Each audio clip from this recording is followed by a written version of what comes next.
Hi, it's Eric Beard here. I just wanted to go ahead and take a little time to summarize the first module from our Fit 325 class this spring of 2010.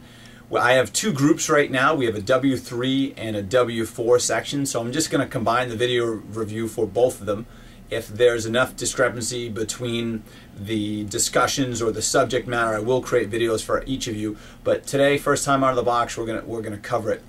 And I really appreciated the interaction, particularly in the W3 group. Go W3, right? Lots of interaction, a lot of questions, people posting links and articles and videos, and people asking genuine questions and adding their 2 cents. So the active discussion is wonderful. I think there's a lot more learning done within the discussions by what other people bring to it and share and their interpretations of it than just reading through a text or watching a video. So keep enriching your other classmates' learning process as well as your own by becoming active in the discussions and asking questions back to me, and I'll do my best to answer them and interact with you. So that's a huge part of the learning process, and I hope you're enjoying that as we go. So the question that I had posed to you within the discussion was within, number one, within a fitness program, what was one of the most often ignored or components, or that it received the least amount of attention. The same thing, number two, for an athletic training program, and number three for a rehabilitation program. So there was a common thread, and some people had mentioned that an appropriate flexibility program was missing from the fitness protocol, or a core stability or a balance training program, or even the concept of integrated training alone really wasn't grasped by many people in the health and fitness environment. So true. So this is not a right or a wrong answer. It's just really an opinion after reading what NASM talks about when it talks about the different components of integrated training.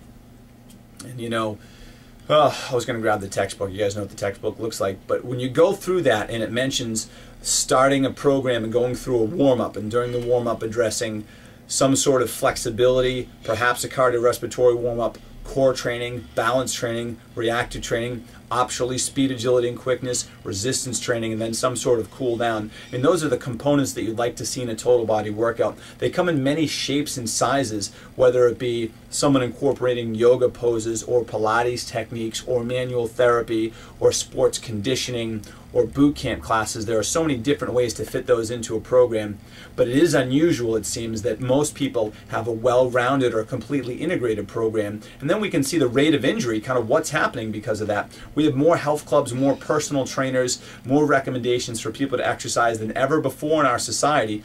But when you go ahead and you look at the results, is when people do begin to exercise, there's a rash of injuries, from low back pain to shoulder problems to knee injuries to patellofemoral syndrome to aches to pains to people overtraining and getting sick. It goes on and on and on. So helping people to understand how to put all these components into a usable program for that end user, that patient, client, or athlete, is critical to their long-term success. And longevity is really what it's all about.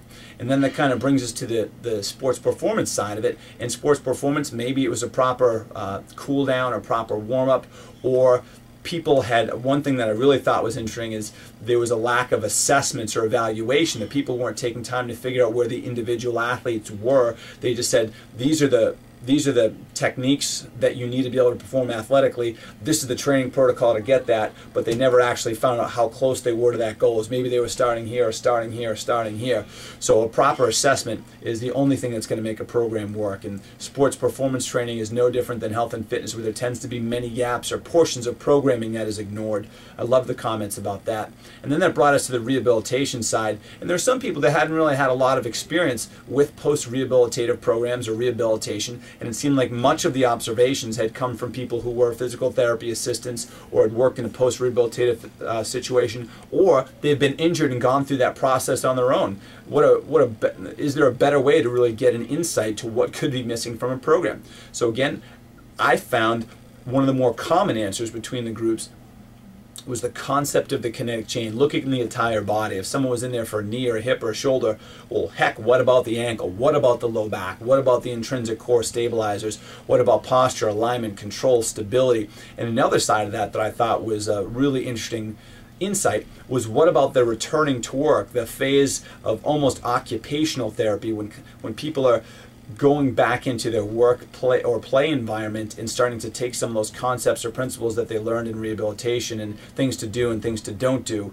And I know that can be very challenging in our healthcare system when you see a licensed physical therapist, is they only get typically X number of visits when they're going through their health insurance, and it seems like it's never enough to get the person completely where they want to go. There's just this basic return to activity that is what their expectation is from health insurance companies, and oftentimes patients don't want to pay extra for cash visits to really get themselves completely healthy and 100% back on track. So it's a bit of a catch-22, is where people come in for care, they don't always get the care that they need. The therapist can be challenged to really get them close to that care, and then they're released. So sometimes one of the things that's missing is that, hey, when you're back at work, these are things to watch for. This is how to adjust your chair. This is how to put your monitor. This is the types of shoes that you should be wearing. What about your backpack?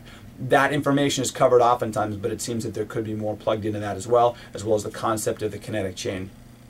So 325, fall of 2010, an excellent first week. Thank you for your interactions, questions, emails. I really look forward to the rest of this class and being involved with your discussions. I'm Eric Beard, and we're talking about the Fit 325 class for the California University of Pennsylvania. CalU.edu, and the information we're going over is from the National Academy of Sports Medicine's Essentials of Personal Fitness Training text, NASM.org for more information on that. Thanks for watching. I'm Eric Beard. Have a great day.